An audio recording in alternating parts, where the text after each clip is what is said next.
and the death of an unarmed black man. George Floyd! It has been incredibly difficult to prosecute a police officer successfully.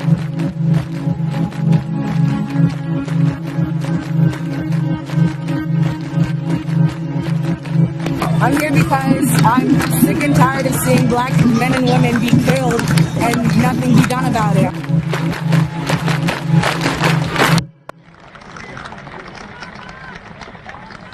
We can never be satisfied as long as the Negro is the victim of the unspeakable horrors of police brutality. Jonathan Farrell was unarmed when he died, just a month shy of his 25th birthday. Now that officer, Randall Carrick, is charged with voluntary manslaughter. A mistrial was declared in the case of a white police officer who shot and killed an unarmed black man. There were protests outside the court after the mistrial. For the slaves captured and used on the plantation, freedom was only a dream or a facade for them, knowing that their forefathers and ancestors before them was never able to experience such a dream. But there was a long-awaited change that was taking place. Between slaves and slave masters, whites and blacks, across the world, slavery was coming to an end. So for the blacks on the sugarcane plantation, the cotton plantation, the tobacco plantation, and the ones that were being transferred from Africa to where their masters needed them, this was the greatest news they've ever heard in their lives. But the sweet, sweet taste of freedom would only turn sour when they realized what it actually meant for them. Welcome back to another video from the channel, Concept of the Mind. And on this channel I break down the concepts of topics that no one usually talks about.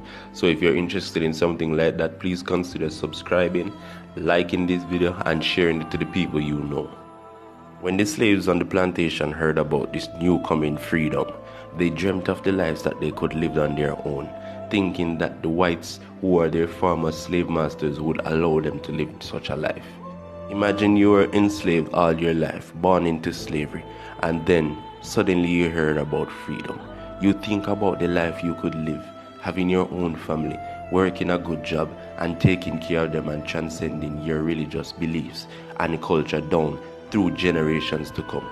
But little did they know that this forthcoming freedom was a nightmare disguised in their wildest dreams.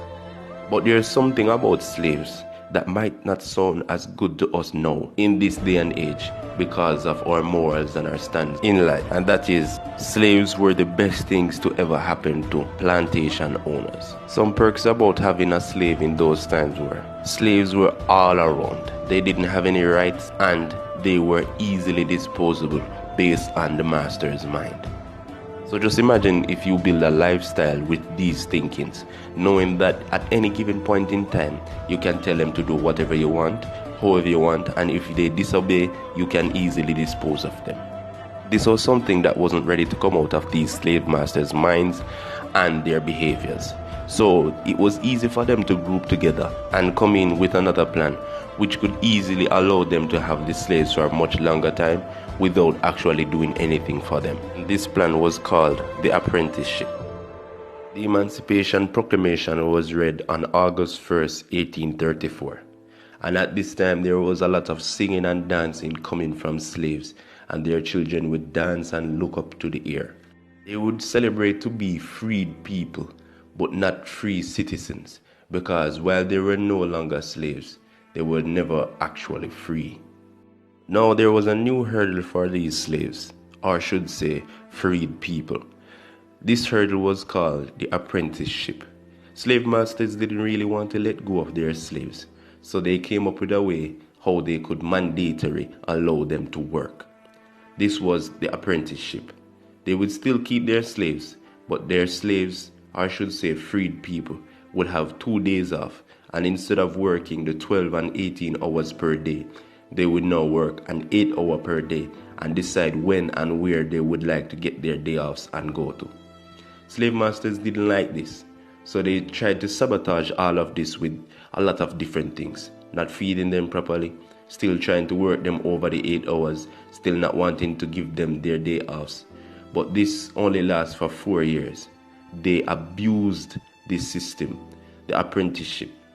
They were still stuck in their old ways, trying to find means of how to break and bend the system to put back these so-called free people under their full ruling without anyone talking to them or them looking over them shoulder. And this is why the apprenticeship came to an end after 4 years. But during this time, there was even a worse of fate happening for other slaves. This was a point in time where a lot of people across the country and in the Caribbean would know about the abolishing of slavery. But there were still plantation owners who did not tell their slaves about this, and having them work up to 3 and 6 months without them knowing about this. And even after the apprenticeship law was thrown out the window, plantation owners would still complain and say that the blacks did not want to work and that they didn't want to do night shifts anymore, even though it was mandatory that this was stopped. They were supposed to offer medicine to the sick. They were supposed to offer good clothing and shelter for these people, and they did not. And even though all of this was done, in 1837, after the apprenticeship program was abolished, plantation owners was compensated for their lost property, and this property was the blacks that they had enslaved for years. So now, with the complete freedom of these former slaves, it was time for them to answer a question: what will they do? This was the part of slavery that has seemed to be lost in history and we don't talk much about. It was buttered up to seem like it was the best that had ever happened to these slaves, and that was freedom.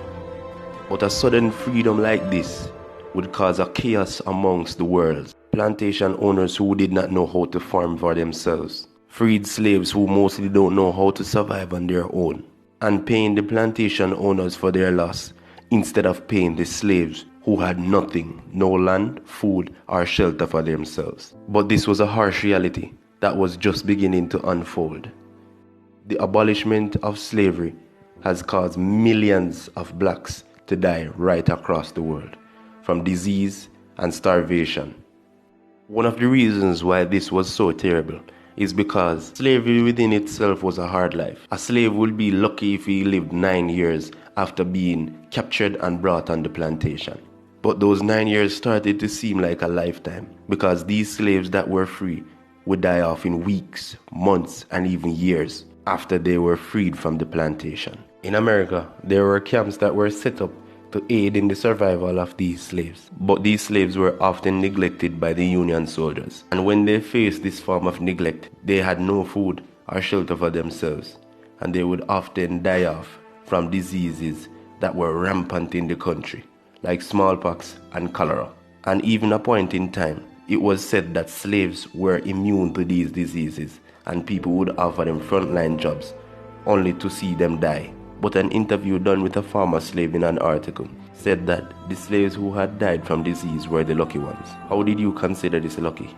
The interviewer asked. The former slave simply answered, out of dying from a disease and dying from hunger, which was slow and very painful, watching the breath being sucked out of your family member's body, which would you consider a better death? And there were a lot more stories like this, with a strong remembered example of the man who went to war to take care of his family. After he left, his wife died from hunger. After his wife died, there was no one to take care of the 2 kids that they had. One of the child, the eldest of the 2, was a boy. He died from cholera 2 weeks later. After that, the daughter died from a combination of hunger and smallpox. After he came back from war, only to hear the terrible news of what had happened to his family, he didn't make it throughout the night. So this posed a question to the former slaves: was being free worth it all, even in the first place?